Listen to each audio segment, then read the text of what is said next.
Hello and welcome. My name is Jason Baum. Today we are talking about the humans, all about the humans on the AI Time Journal podcast. So thank you for joining us today. Like I said, my name is Jason Baum. I'm the director of community at Sauce Labs. Sauce Labs is the leader of automated testing industry. Believes that by continuous testing, we can enable digital confidence and the knowledge that you're delivering the best possible user experience to your customers. It's all about humans for me. Like I said, so I'm a community builder. I am a people connector and conversationalist by trade. That's all I do.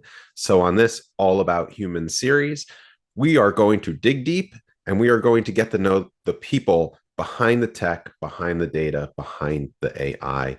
And thank you to AI Time Journal for giving us this opportunity. With me today is my guest, Kirill Mishanin.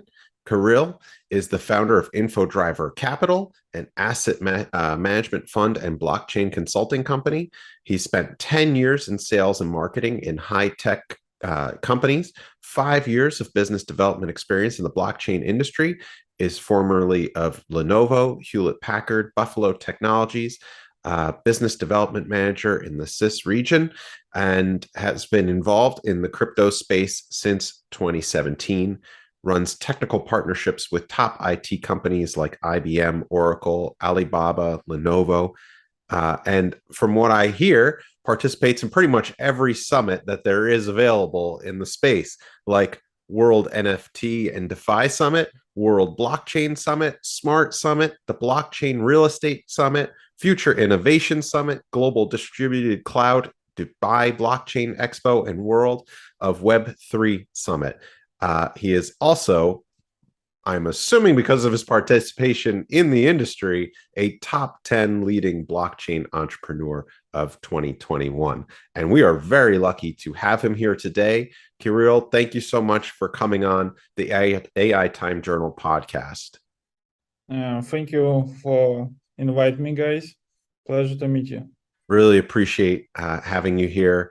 I kind of was, I don't know if you heard me saying, but I'm playing injured today, so I have been battling like a cold that will not go away. But like Michael Jordan, who played with the flu, I am going to drop 45 on this one. So let's do it. Let's get right into it. What do you say? Yes, let's do it. All right. So, how have you seen the artificial intelligence improve business development throughout your career? So I faced with artificial intelligence around 2 years ago. Once we decided to build application which merge centralized finance with decentralized finance. And we understand that people who need some wallets, the people who need some data about seed investment rounds, about private A investment rounds, they face with huge amount of data. We decided to open application under our UK company, so which merge whole data about blockchain, merge data about existing ICOs, about existing raising capital app, and gives a chance to investors and to fundraisers to meet each other in one application. That's why we are inventing artificial intelligence to have chance to answer pretty simple questions in an easy way automatically. My previous background, as you mentioned, was around 10 years of sales in IT market, around 5 years in blockchain. I was head of sales team in different companies, and I faced with a problem. For example, sometimes your sales team, your sales force, responding to your customers the same amount of answers. So we have like spreadsheet how to answer these simple questions. And they do it automatically, like, okay, this is my question. They do it by phone call, they do it by text message, whatever.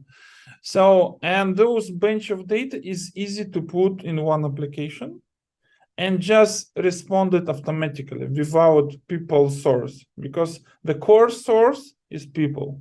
And we try to cut out the source from the routine, makes them happy of enjoying their life or whatever, and integrate into our application. So how does that work exactly? It's like big data of Q&A, and the robot just check your question. For example, you want to raise capital, and you just text in the chat, so what are the best funds who invest in IT industry or Medicare or whatever. And from the list of the funds who targeted that they are interested in medical or IT or I don't know, lifestyle, whatever, they shown up in the list. It's like a huge data of Q&A, and in simple chat, in simple fast respond the customer from both sides, if it's investor or fundraiser or startup, they just save the time on simple question. Or sometimes you have a silly question like, what is Bitcoin? What is Oh, that's not a silly question. Sometimes I have no idea at times. Yeah, yes, and there are a huge amount of different points where you could Google it or whatever. But you ask why you ask it in some chat or whatever in the application. It's always happened like the easy way. So some data we even connect directly to internet. So okay, there are a bunch of material. Check video number 1 explains what is Bitcoin. What is so it will like look it up almost like a Google search within the chat in a way. Yes, it's for some questions which we doesn't have in the data because we could not put whole data in one application. It's impossible. I mean, you're not an encyclopedia. We should be like Google or whatever. And that's why it will be connected to Google engine and some useful links to search. That's interesting. And like you said, I could see that working because people by nature, like, I mean, we don't want to call into a call center. You know, if we're not getting the white glove service for everything, right? Because we don't. I find myself going to the chat bots pretty frequently now, and they've become really good at answering those questions. Especially in what you're talking about, where it's non-prompted. It sounds like they can type something in and they'll get an answer, as opposed to some of those chatbots you type in and you're like, you get 4 canned responses to your question, and it's like, I didn't ask any of these questions. It sounds like it's actually responding to data that you have already preset, which is really cool. How else, like, how do you envision AI improving business development in the future? So maybe not what it's done to date, but going forward. Yes. Actually, I'm recently was on the event in Los Angeles, in Hollywood. It was a film summit, and they invited Sophia, the first artificial robot. So with whom you could talk, and she naturally answer the question, etc., etc. But actually, her data or her intellect is connected to database, and if she answers something, they already prepare this answer, and they just click like this is the question, this is the answer. Click and her voice comes out. This is not actual artificial intelligence. It's like Q&A. Right. Initially it calls artificial intelligence because it's like first step in the future development. But actual artificial intelligence should be like huge data center. It's this is what IBM doing. They just build the data and they do research on the data. This is what Uber doing. They research a huge amount of data, and they more data company than logistic company. Right. Because they know how much you spend, where you go, what you purchase, what you prefer to eat, and they could sell those data to any requesters from government or wherever. So the artificial intelligence in future is just easy tool to easy connection of data.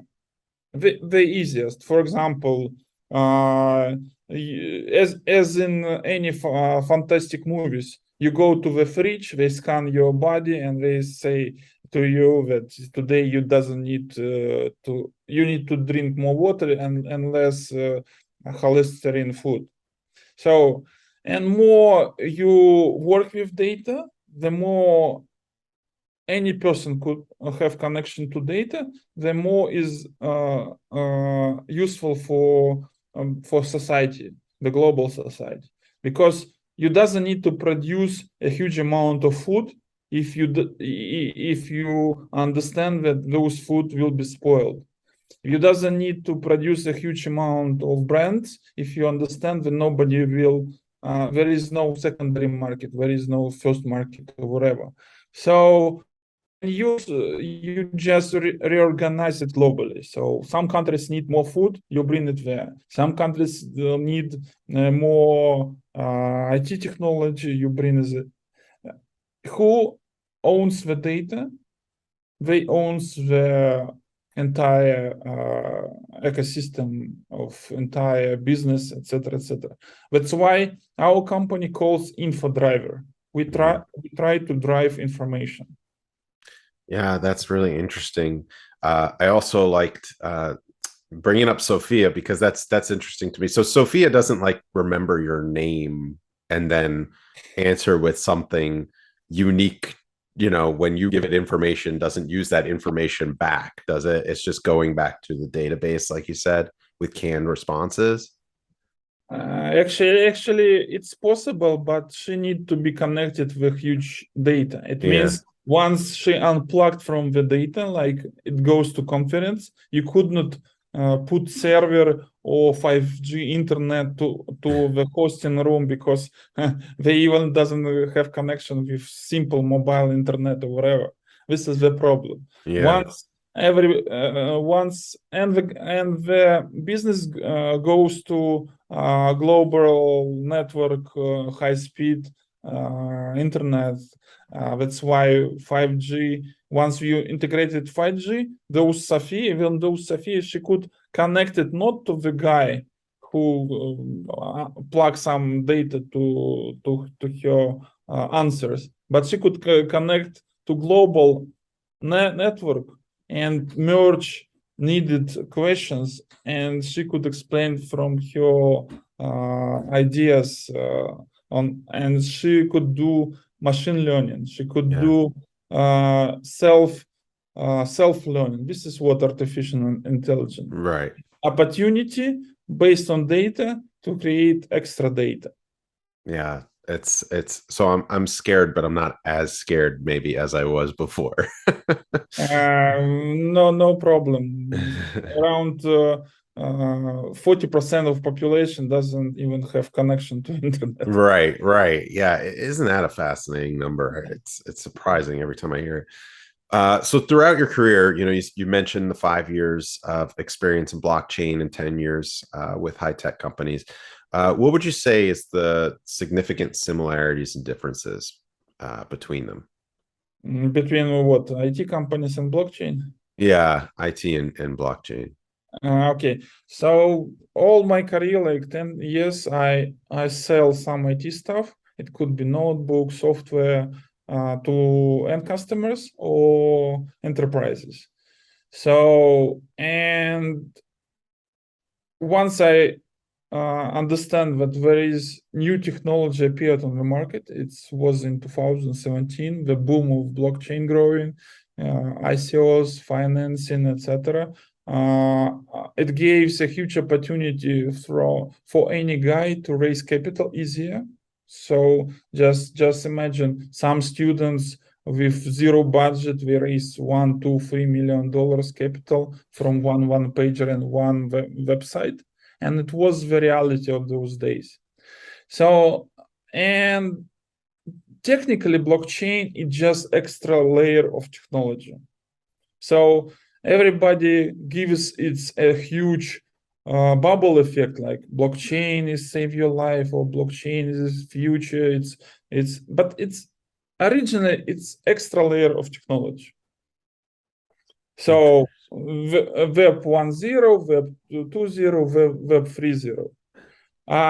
But those technology gives you opportunity to trust people, because blockchain appears because of people do not trust each other. I doesn't know you, how I will transfer your money for your resources. If it will be on a scroll and connected to blockchain, everybody could prove that I send you money, you collect those money once you gave me something. Real escrow. And blockchain gives an opportunity to do easy finance, fundraising.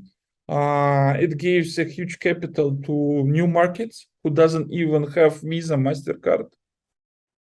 I mean, it's created communities. Communities, and of course, it creates a huge amount of bubble. Mm-hmm. So ICOs with fake projects, NFT with picture of and money laundering problems. But each new technology at every beginning connect a lot of people.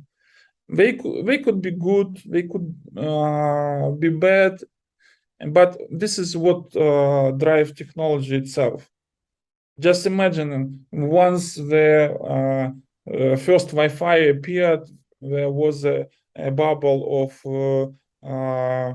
.com, so everybody purchased just names like blah blah blah website.com, and they could sell it for $1 million. Yeah, it was the Wild West. Yeah, yes, because the name was like finance.com or Right. invest.com or whatever. And everybody run it strange way or proper way. The same happening right now with blockchain, with crypto, with NFT. But the more you build ecosystem, the more people involved, less not good project appeared, and community drive the pure technology of it. We mentioned earlier that you are a top 10 leading blockchain entrepreneur.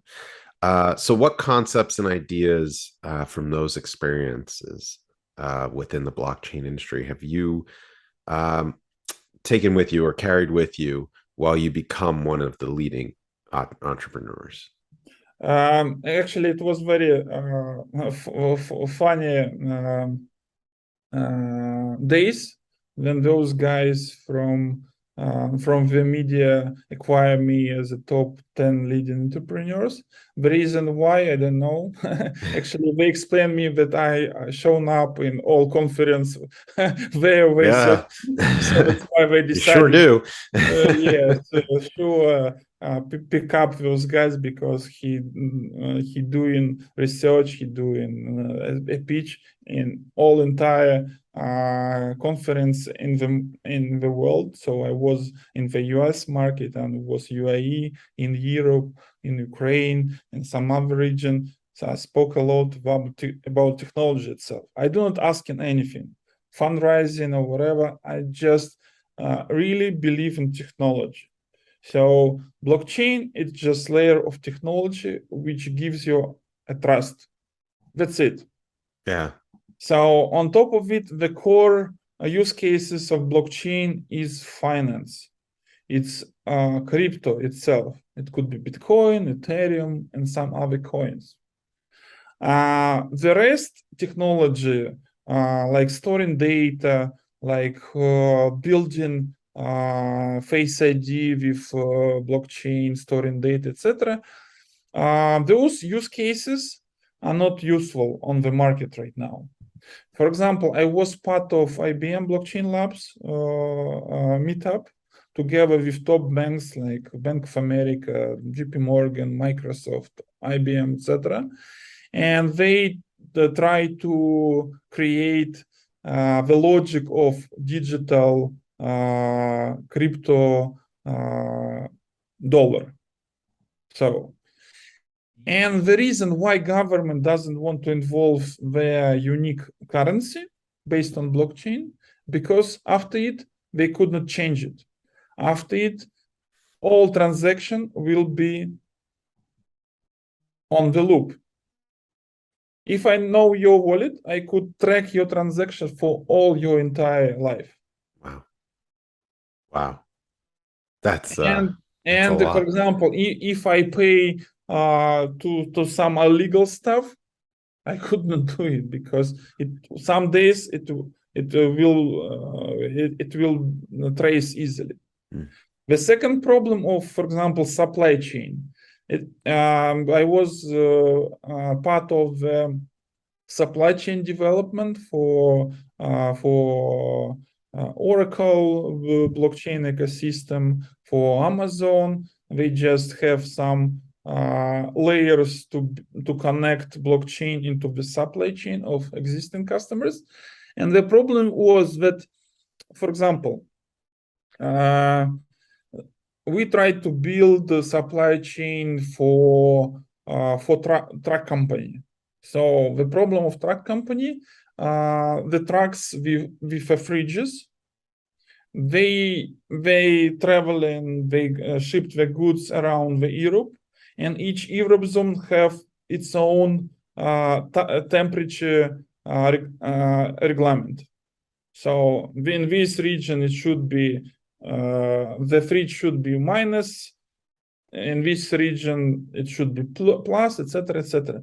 And it's really hard to manage if it's failure of the fridge company, the logistic company, because at the end the shipment with your goods failed because temperature goes down or goes up and your good is not healthy or spoiled or whatever.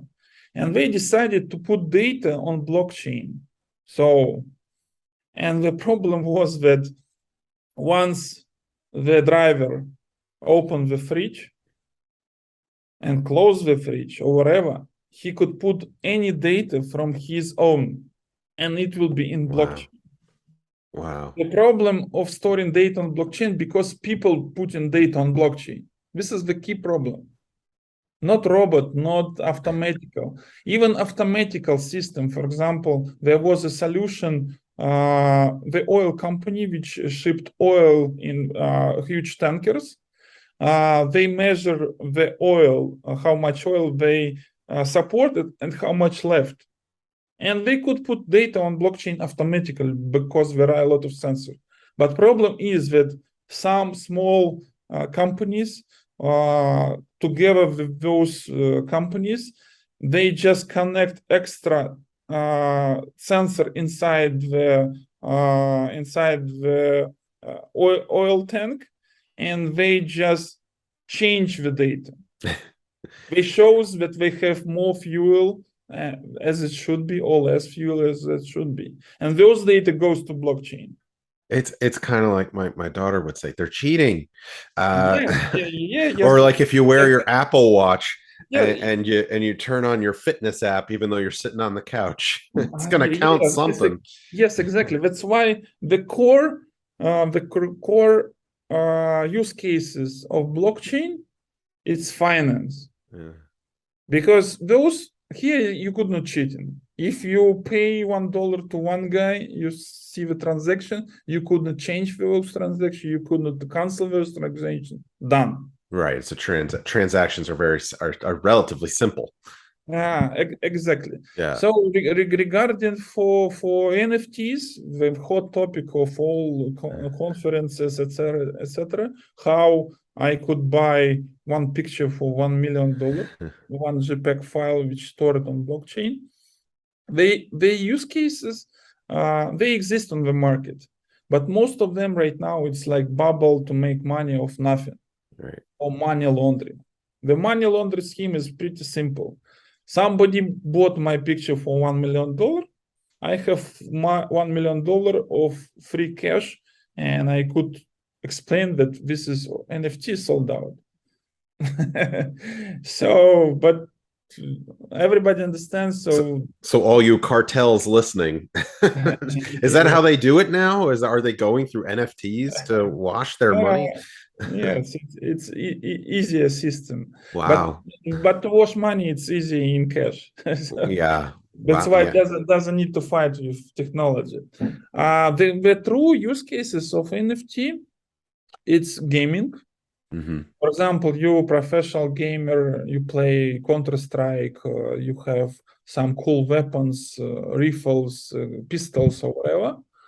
And some days you decided to quit the business, you become elder or whatever, and you want to sell your items to some other guys. Right now, it's more than impossible, because those items they consist in one game without opportunity to withdraw it out and sell to another. If those games connect to the NFT, and each item will be a non-fundable token NFT, so it means you could sold out your rifle to another guy. It's automatically withdraw from the game to another user, and that's it. Yeah, you And actually had it became tangible by doing that. exactly. Yeah.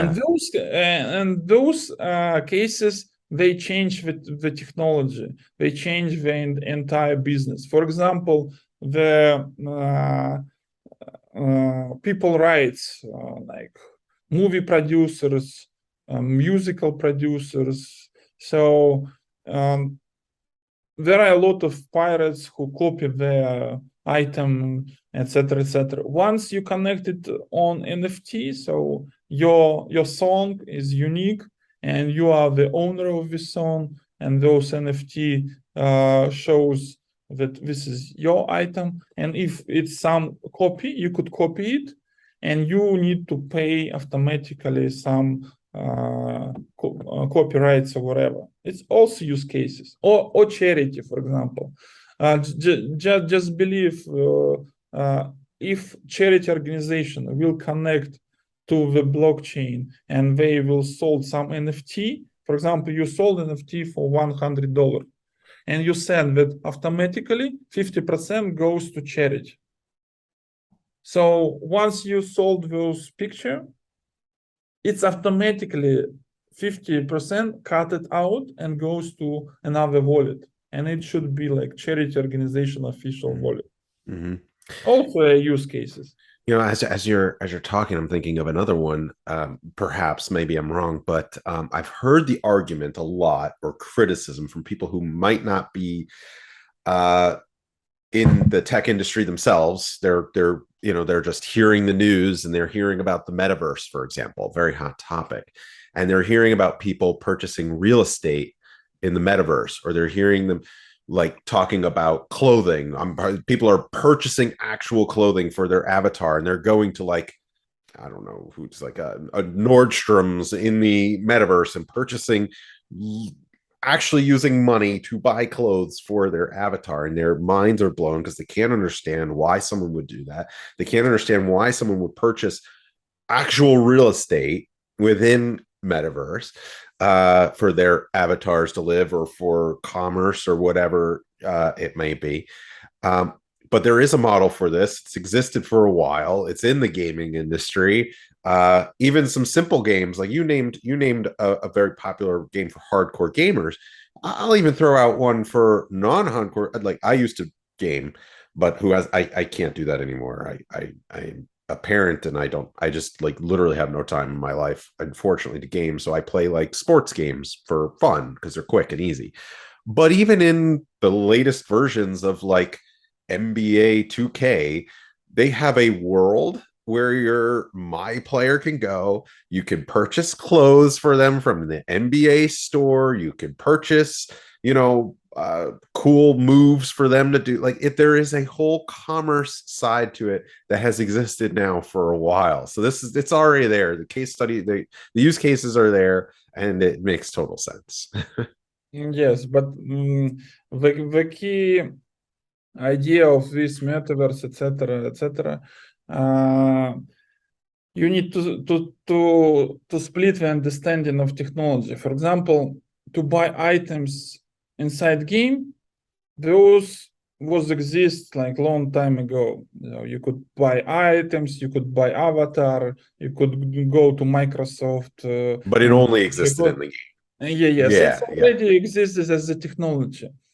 But once you add extra layer as a blockchain together with NFT, you not just purchase close into metaverse, you could withdraw it close out. For example, you withdraw Right. your clothes from Counter-Strike and put the clothes into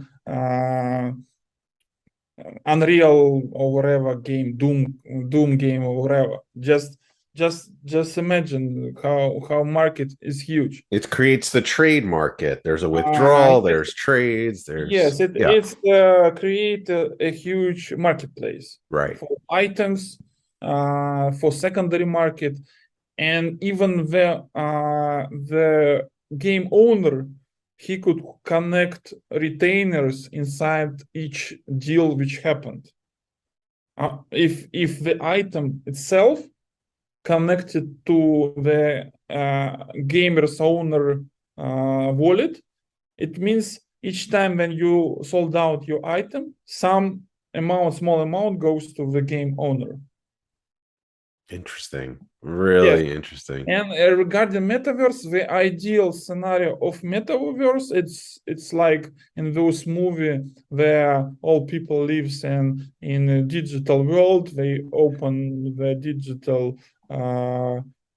digital equipment and they buy, sell whatever, something in digital.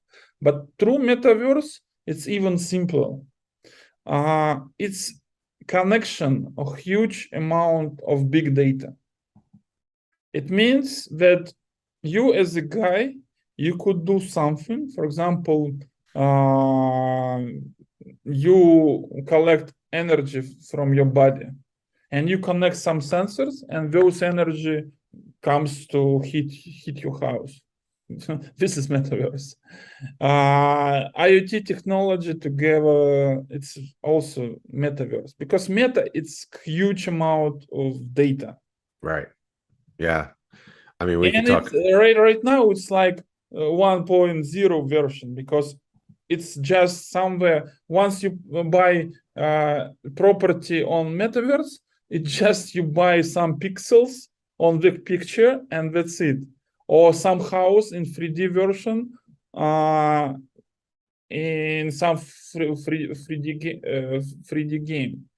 Once you merge it with real estate on legal basis, once your NFT gives you a right to purchase this house officially, you go to the legal team, you go to attorney and show your picture, and he says, yes, okay, but now it's not working this way. Not any legal company could approve your NFT as a owner of those assets. They're not This, going to give you a mortgage.